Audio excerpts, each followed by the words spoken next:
하루 확진자 수가 다시 150명을 넘어섰죠. 좀처럼 감염이 줄지 않는 상황에서 추석 연휴 풍경도 달라지고 있습니다. 연휴 전에 앞당겨서 추모공원을 다녀오거나 온라인으로 추모하려는 사람들이 늘고 있습니다. 인천에 있는 추모공원에 취재기자 나가 있는데 연결해 보겠습니다. 정혜루 기자. 네, 저는 지금 인천 가족공원에 나와 있습니다. 예. 지금 정혜루 기자가 나가 있는 그 추모공원도 미리 성묘를 하는 사람들이 연이어서 방문을 하고 있다고요? 네, 그렇습니다. 저는 지금 인천 가족공원에 있는 곳에 나와 있는데요. 고인 3만여 분 정도가 모셔져 있는 납골당입니다. 제 뒤편을 보시면 이렇게 시민분들이 들어오기를 기다리는 안내 직원들을 확인할 수 있는데요. 시민들은 들어올 때 발열 체크를 하고 출입 명부를 기록하게 된 뒤 추모를 할 수 있게 됩니다. 이곳 인천 가족공원을 찾는 사람들은 평일에도 평소보다 2배 가까이 늘어나 5천에서 6천 명 정도가 방문하게 된다고 공원 측은 설명했습니다.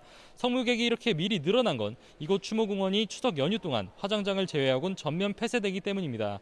인천 가족공원은 14만 명이 넘는 고인이 안치된 곳인데 연휴 기간에는 35만 명 정도가 방문하게 됩니다. 공원 측은 방문객 분산을 위해 성묘 기간을 미리 지난 12일 시작으로 앞당겼습니다. 미리 방문하는 사람이 늘어 지난 주말엔 이틀 동안 4만 5천 명이 미리 방문했는데 지난해 같은 기간보다 50% 늘어난 수치입니다. 공원 측은 직접 방문을 자제하는 유가족들을 위해서도 온라인 성묘 예약을 받고 있는데요. 집에서 함께 모여 온라인으로 헌화하거나 차례상을 차리고 고인을 기리는 방식입니다. 이곳 인천 가족공원 온라인 성묘 예약은 내일까지인데 지금까지 2,500건을 넘겼습니다.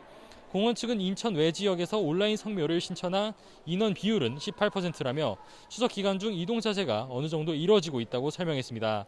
마찬가지로 성묘객 이동을 줄이기 위해 보건복지부 역시 오는 21일부터 이하늘 온라인 추모 서비스를 운영할 계획입니다. 보건복지부 장사정보 시스템에 신청하면 고인의 안치 사진을 받아서 주변을 차례상 사진으로 꾸며 비대면 추모를 할 수 있게 됩니다. 정부의 이동 자세 명령에 따라 고향 방문이나 역귀성 역시 줄어들 것으로 보입니다. 매년 열차표 예매 전쟁이 벌어지는 경부선의 경우 작년 웹사이트 최대 접속자 수는 24만 명이었지만 올해는 21만 명 수준으로 줄어들었습니다. 경남 창원과 전남 완도군 등 전국 지방자치단체들도 이동 멈추는 운동을 벌이면서 벌초 대행료를 최대 40%까지 할인해주는 곳도 나왔습니다. 추석 때마다 관광객과 기성객으로 북적이던 공안도 한산해질 것으로 보입니다.